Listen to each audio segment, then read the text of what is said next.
An alumina tube with the right material but the wrong structure may still be unsuitable for the assembly.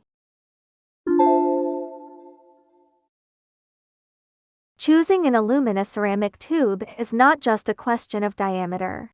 Open or closed ends, bore layout, wall thickness, and operating conditions can lead to different tube families. Start with the end design. An open-end tube may be reviewed for furnace work, passage, insulation, or process flow discussions. Send the outside diameter, inside diameter, length, support condition, and operating environment. A closed one-end tube is a different route, commonly reviewed for thermocouple or sensor protection.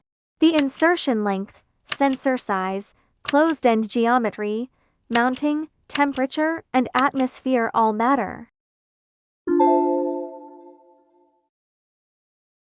Next, choose the bore layout. A single bore provides one passage. 2, 4, or custom multi-bore layouts can separate conductors, heater wires, or sensor channels. Specify the bore count, diameter, pitch, and cross-section. ADCERAX can review common outer diameter and inner diameter ranges from 2 to 120 mm, lengths from 10 to 3,500 mm, and wall thicknesses from 0.5 to 20 mm. These are screening ranges, not a guarantee for every combination. Geometry alone is not enough. Material grade and tube design must be reviewed with working temperature, atmosphere or medium, thermal cycling, electrical insulation needs, support, sealing, and the actual application.